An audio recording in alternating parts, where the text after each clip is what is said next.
You, you. Might check 1 2. Might check 1 2.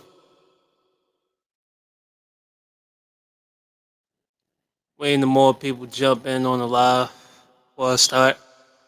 Meanwhile, just getting myself situated before I start with free thoughts by U.Freedom.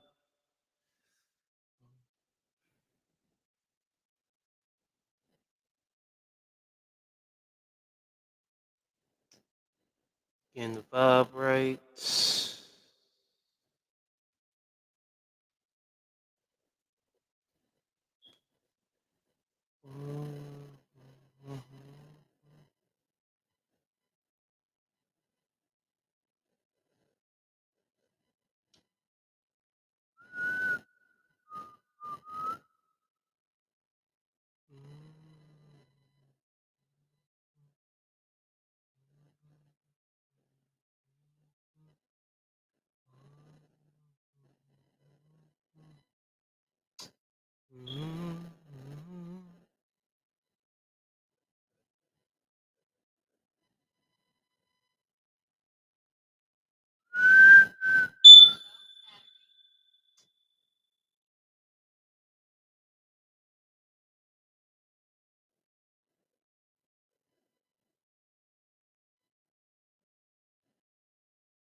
Ain't going everybody.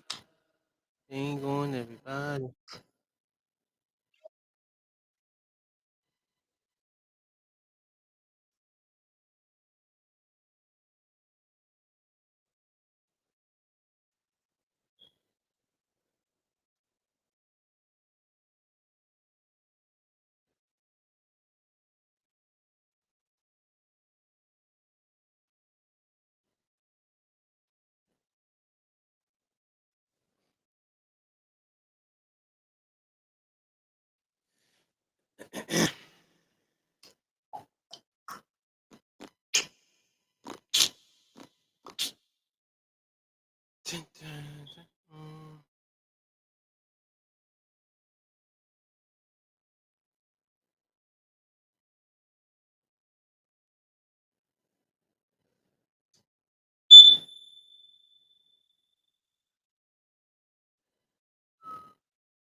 All right, let me not hold this up any longer.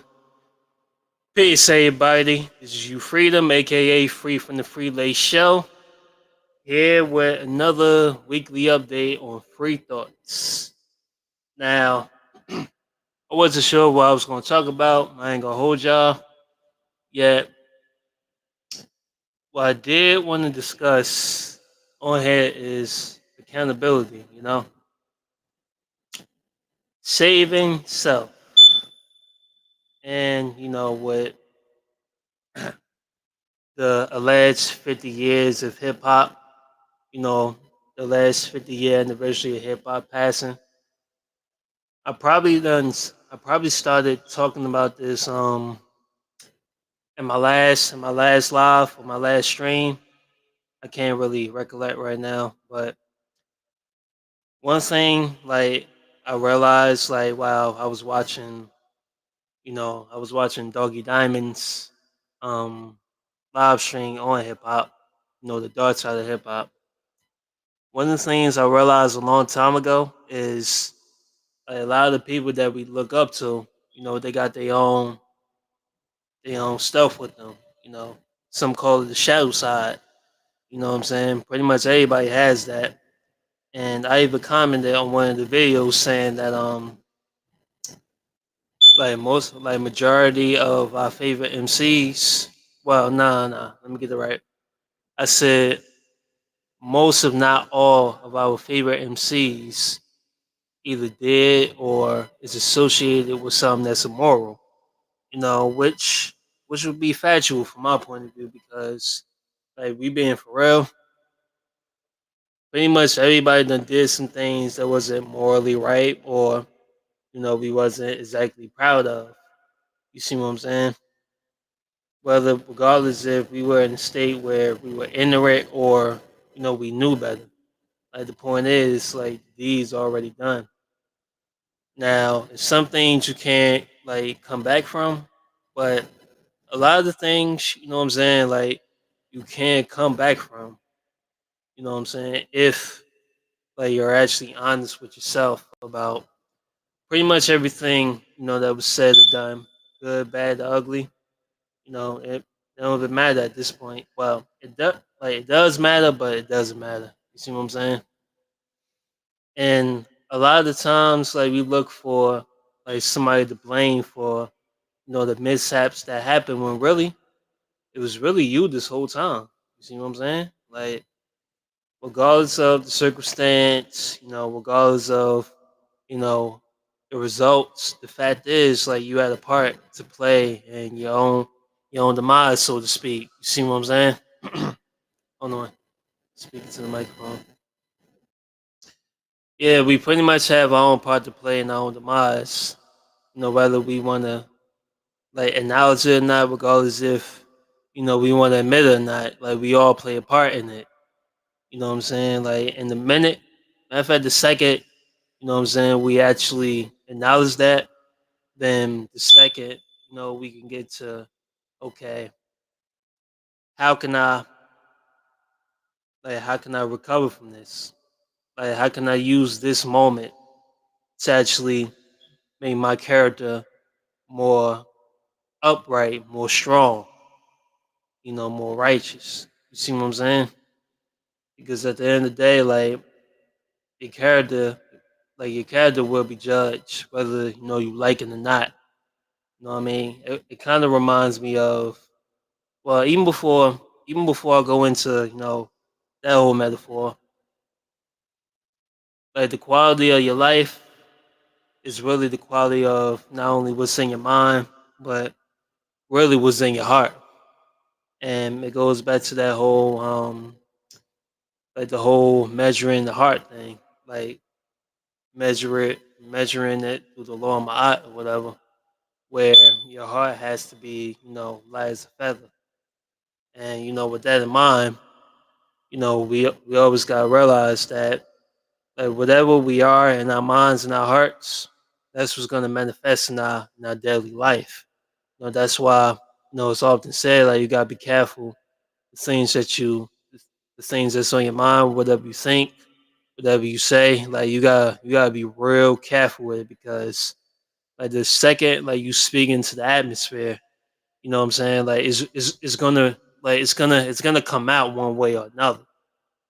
You know what I'm saying? That's why, I always like emphasize even in, my personal life, music or whatever, I'm involved in. Like you always gotta hold yourself accountable for everything that you say and done, everything that you said or done. So, with today being the 19th, and if you know about, like, if you know anything about the Supreme Alphabet, the 19th letter is, self savior. Self is, the identity, you, like who you are deep down. And the savior is really one who brings himself from like a lower state of thinking, you know, a low mind state, a low way of living, the low life into, the high life. You being, your most supreme self. You see what I'm saying? Like not repeating like the thing, like not repeating the actions that brought you to like that low state. You know what I'm saying? Like you save yourself from that type of behavior, that type of mindset. You know what I'm saying? And really, like even when like I think of hip hop, like the good, the bad, and the ugly. Yeah, we had a lot of great music. You know what I'm saying? Like we had a lot of dope memories because of the music. You know what I mean? Like I'm really just talking about the music, like not any other like elements that have anything to do like with hip hop. Graffiti, b boy, and DJing, um, um, b boy and b boy and DJing, graffiti, MC, and the fifth element, which would be knowledge. You know what I'm saying? Even with all those things, like that was created just to be like a platform, for the self expression of the person who's actually engaging, into the craft of hip hop and everything that comes with it. It also came like with a dark, like it came like through a dark circumstance, especially like if you know anything about the environment, which hip hop was created, which would be 19 like in the 1970s, like in the Bronx, like literally 20 years before I was born. Like the hood was completely decimated during that time. You know what I mean? Like our aunts, our uncles, our moms, our fathers, like during that time when hip hop was, first created. You know what I mean? Everybody was in survival mode, like literally. Everybody was trying to get by. Like everybody was you know, trying to better their situation, even though they ain't really had much of anything. Like especially if you grew up, on welfare, Section 8. If it was around, I'm not sure whether or not it was, Section 8 during that time. But yeah, like times is really hard, like for our parents, our aunts and our uncles during that time, like in the '70s, going into the '80s, during the whole crack epidemic, and then '90s.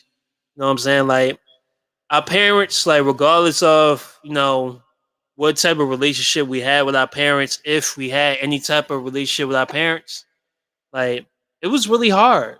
You know what I mean? Like they really tried to cope with everything that was going on around them like the best way they can. And oftentimes, they use like drugs, alcohol, like as a form, like as a form of escape.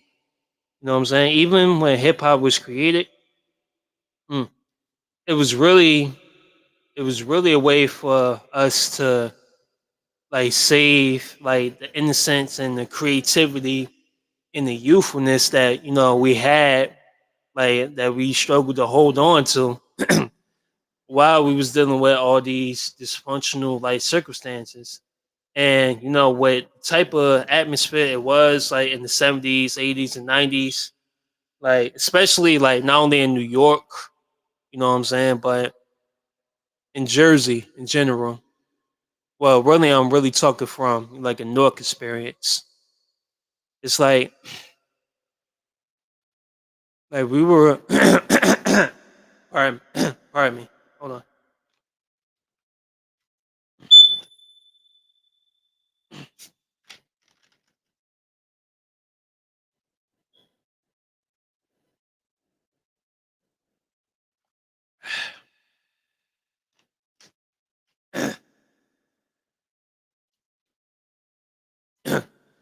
Peace to everybody on the check-in. If you're listening, I definitely appreciate it.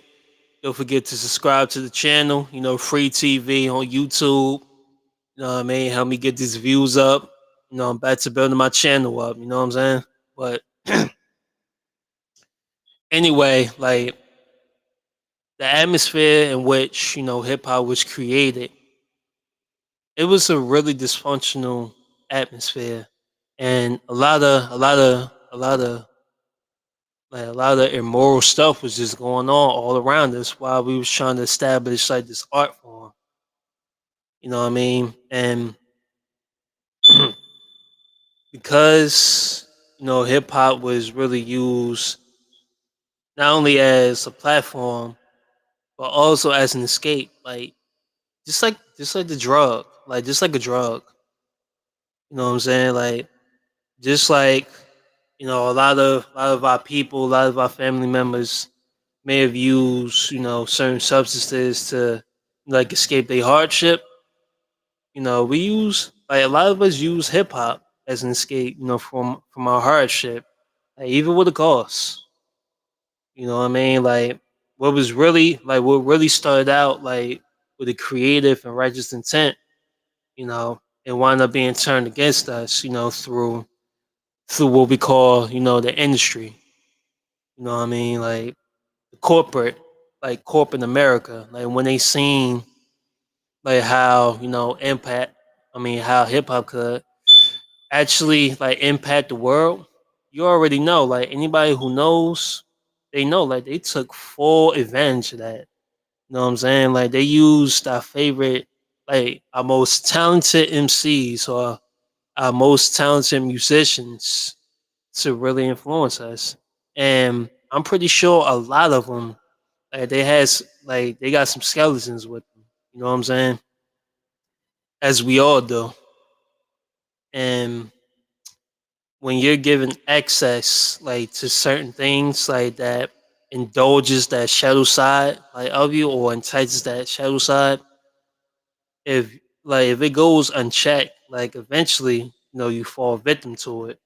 You see what I'm saying? And you start to lose that essence of yourself, like that pureness, that highness of yourself.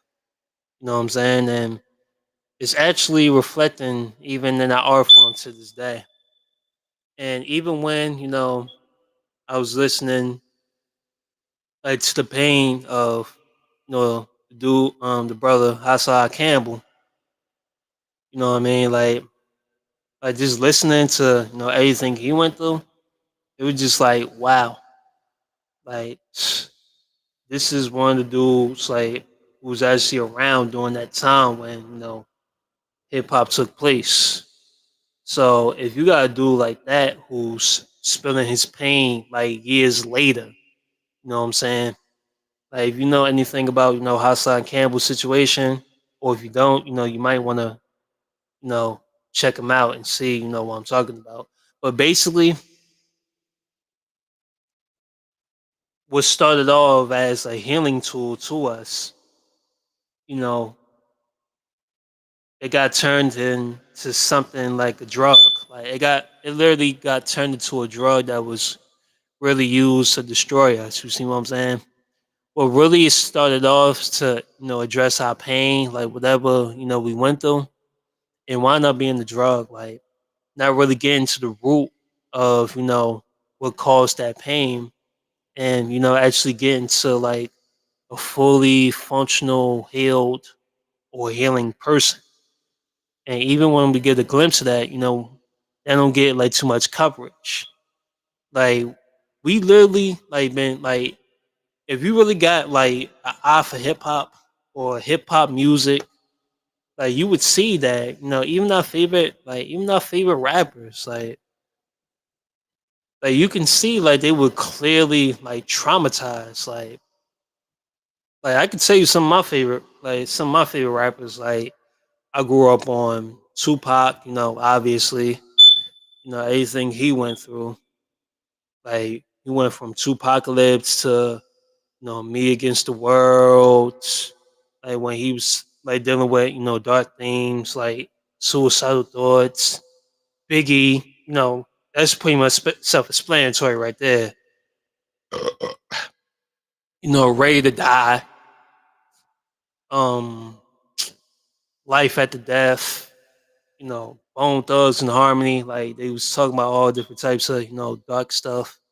Hell, even though I ain't getting on to this group till years later, but even listening to 3 6 Mafia when they did Mystic Styles, like they was just talking about a whole bunch of dark stuff, like real shit. Nas, X, rest in peace, Big Pun, pretty much like all the MCs as we grew up listening to, even to like today's like drill music, like that's really like a product of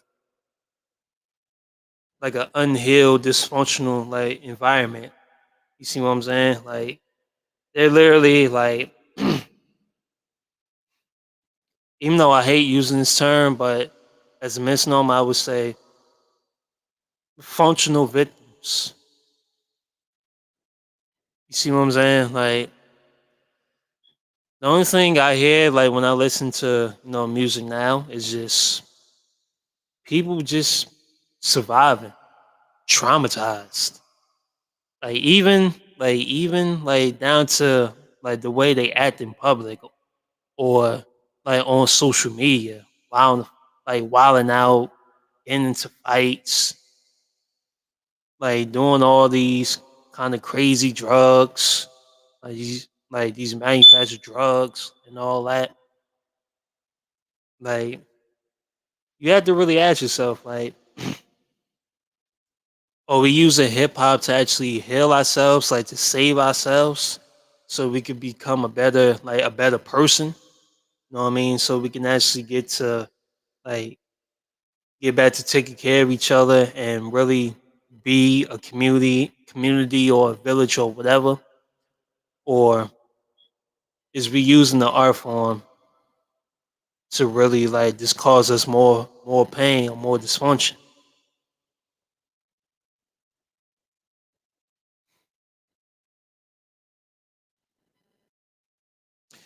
I mean, I try not to dwell on sad topics like this, but in the same token, like nothing really changed. Like even from when I was a kid, watch hip hop from the sideline to even being a participant, as an MC.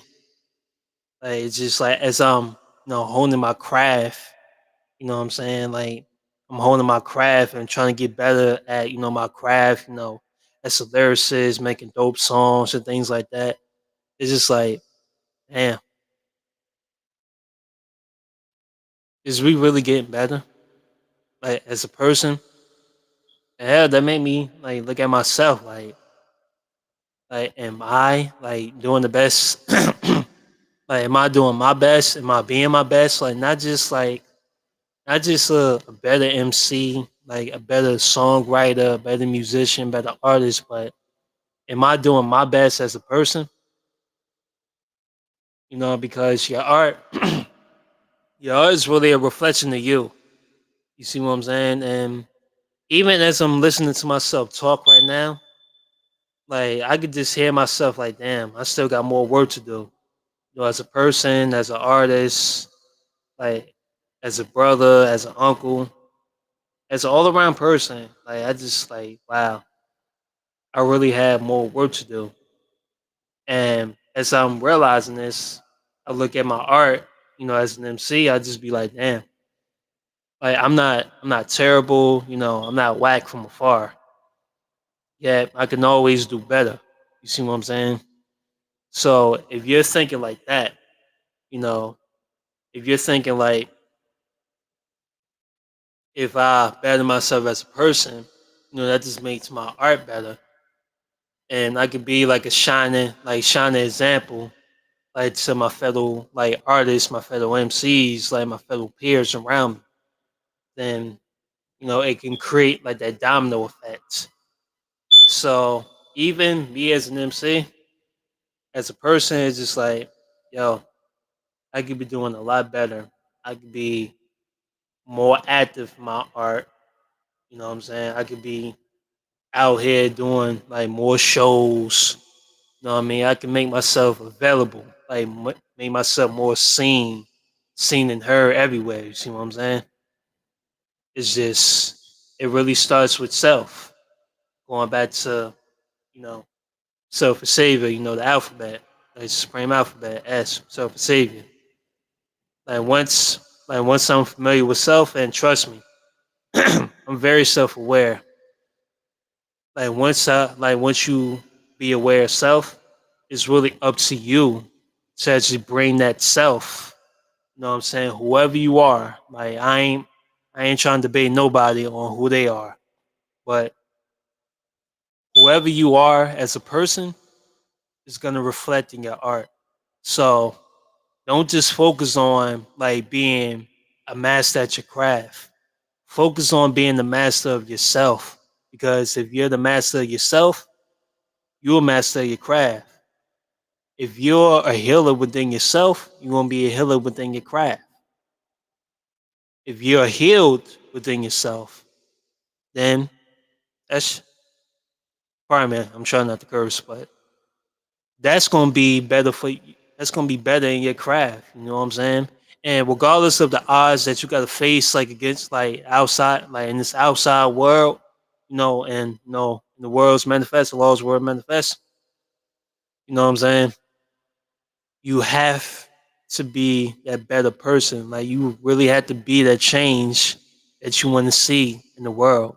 And I know it's hard because trust me, like I deal with it every day, and not just as an MC, but as a person, like getting through like my own hills, my own mountains, my own like currents. It's just really important, like to be a better person, like build your character to be a more upstanding, upright person. So it can reflect not only in your art, whatever your art is, but it having effects. You know what I'm saying? Throughout your environment. So, I ain't gonna hold everybody too long. Like it's gonna be a short live today. But the point I really want to make to everybody, whoever listens to this, and I hope this reaches everybody, like just focus on building your character. Like really focus on doing the shadow work or that inner work, whatever you want to call it. Like just make sure whatever your work is, just make sure you really get to it. Like don't wait until you old. Like don't wait till like you're not able to move, you're not able to function. Don't wait. No matter how small it is, just start. Like really get to saving yourself. Like whatever your culture is, whatever your spiritual practice, whatever your religion, like I'm not debating that with you. I don't debate nobody on what they beliefs is or what their culture is, because I never been that type of person. You know what I'm saying? I am who I am. You know, I got knowledge of self, like through the 5% nation. You know what I mean? And I'm always carry that with me, regardless if I'm active or not. I'm gonna always carry that with me. Yet even like beyond that, I've never been the type to debate anybody on their beliefs. And if you think about debating with me, debating with me, then you want to be by yourself on that one. That's just real. You could call me like you can call it whatever you want. You could call it me ducking some type of verbal fade, whatever. I don't debate nobody on anything. Hell, one of my favorite sayings is "Don't debate me, debate your mama." And that's really no disrespect, but no. The point is, whatever makes you a better person, whatever makes you a righteous person, just get on it. No matter how small it is, just keep being consistent. Build yourself up to be a better person. Treat the people around you great, just like you would treat yourself. And no matter what, always stay on the straight and narrow, no matter what gets thrown at you. Be that savior to yourself before you can save anybody else. On that note, this is U.Freedom signing off, aka Free from the Free Lace Show. I love everybody. I love y'all. One, letting you save yourself and those around you, and the floor is them to save their own selves. Peace.